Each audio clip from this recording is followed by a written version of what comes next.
Simon, caricatures, well, telling the good side of the story to the people who are too young to know it? Well, I think I had very interesting responses from audiences all in Africa and Europe and in the United Kingdom, from precisely the generation that for whom, you know, the 1960s and 1970s and 1980s, they weren't even born during that time. And I think they find it fascinating. I think it's enriched and taken it out of a simple black-white narrative. I mean, I hope it worked for you. Do you want to talk about either the political party's future or about reclaiming the good side of Mugabe's history? Well, yeah. Oh, sorry, you do want to. Well, so in terms of political succession, I believe that, I mean, my kind of homespun theory, political philosophy theories, as a result of making the film, is that somebody who concentrates as much power around them as Mugabe has done, and who clings on to power with such determination. I mean, he's 88. He said on his 88th birthday, I think it's too soon to leave. He's been in power for 32 years now. He also says recently, I've had more rebirths and reincarnations than Jesus Christ. I don't think anybody like that, I think basically they're in such a paranoid state they wouldn't let anybody be indicated as a successor. So what I'm saying is that form of dictatorship is inherently unstable because it will not allow any smooth succession because they're too frightened to allow it. And I think, you know, if there's one thing that I've understood is that power corrupts, and absolute power corrupts absolutely. And wherever in the world that happens, that's true.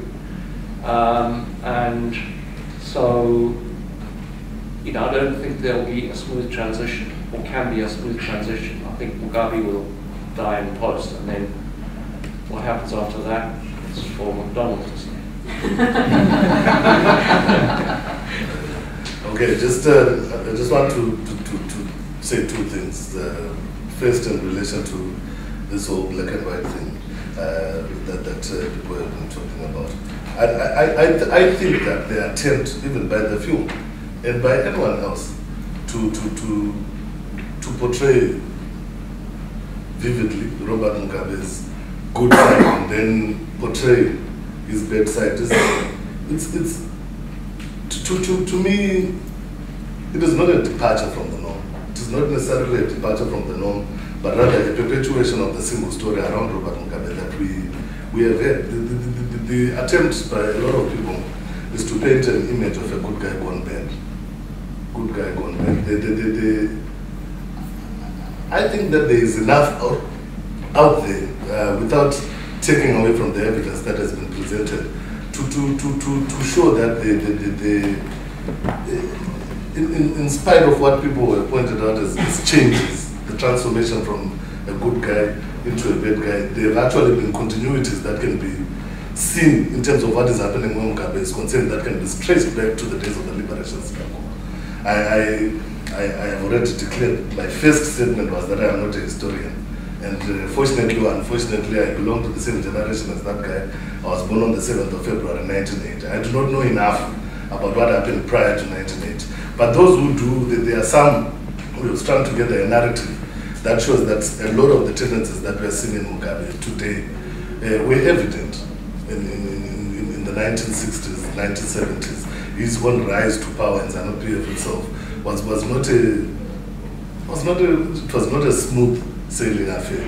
And then the first 15 years that Simba Makoni talks about, let us remember these are the same first 15 years where you've got Gukura Wunti taking place. These are the same 15 years that President Labo Matombo refers to, where the IMF and World Bank are roped in 1990, ISAP comes in, unemployment, blah, blah. A lot of the challenges that we're talking about today began basically in those first 15 years. I'm not saying this to take away, like I said, the evidence that has been presented of the good things that took place. But all I'm putting on the table is that in an attempt to run away from the so-called black and white. I think that wittingly or unwittingly, people still fall into the same trap of a single story where Robert Mugabe is concerned. To Robert Mugabe, and he leaves office. And he leaves office. I think that there are several things that we can be able to look at. I am not a visionary myself, but I do dream sometimes. So I can try to paint to you what I think will be able to happen. But before I share with you that dream, there's something that I just want to quickly say about the succession issue. I think that at the moment, in terms of the succession debate in ZANU-PF, granted the characterization of Robert Mugabe that Simon has put on the table, I think is by and large correct.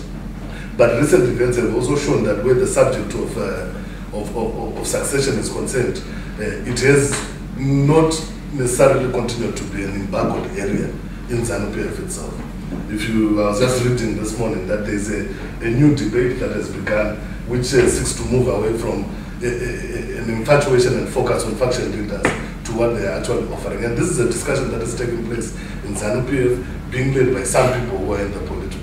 If you look a couple of weeks back, Joyce Mujuru at a rally somewhere where Robert Mugabe was present, after the story, the international story that Mugabe was on his deathbed and ordained Emerson Mnangagwa, Joyce Mujuru is seen at a rally saying that we have a hierarchy in ZANU-PF which we will follow should anything happen.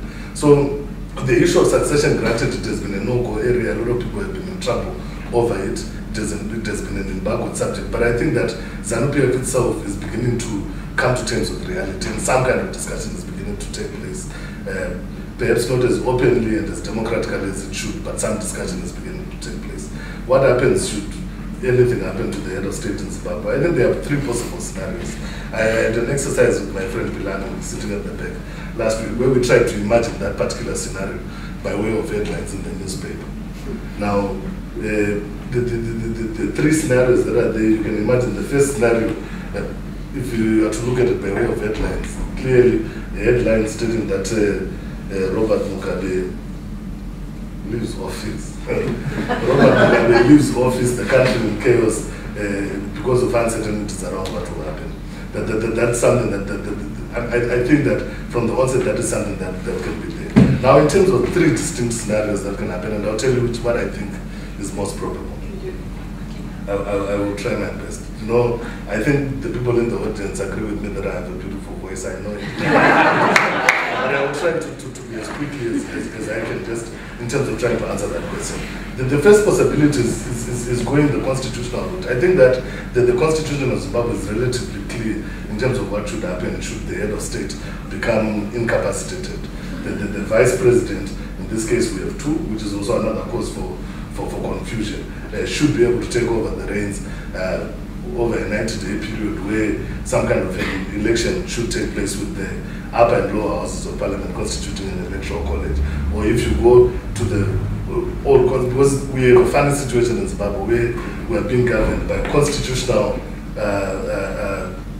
statements that are in the constitution but which actually have people's names in them. So what happens when one of those people who are named in the constitution actually die?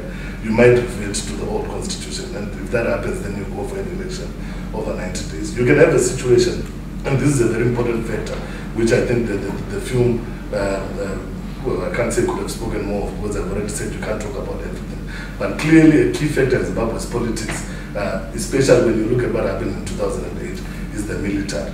Now, the military folks in Zimbabwe are not just plain soldiers. We had a confession through WikiLeaks that we have politicians running the military. These are people who have gone to political school and we have done political science. They are politicians to all intents and purposes. They are a factor, both because they are politicians and also because they are the military.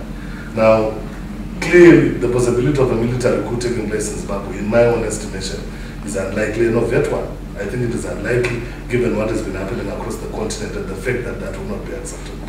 But there can be an attempt to subvert constitutional process through rejecting people who can possibly take over and trying to put in someone that they think can be amenable to them as a second scenario. The third and final scenario is one where because of Mugabe's demise, the center cannot hold, and you see some elements of ZANU-PF going to the MDC, seeking some kind of a pact. of some sort in order for the country to be governed and to move into the next dispensation. The MDC clearly then takes over in an election, but that is also incumbent on scenario number 1, which follows the constitutional path. Now, contrary to the fact that I am from the Crisis in Zimbabwe Coalition, and contrary to the fact that a lot of people think that we are always spelling doom and gloom for our country, I think that the most plausible scenario will actually be the first one, where very little drama will actually take place in the event of Mugabe's departure. Okay, thank you.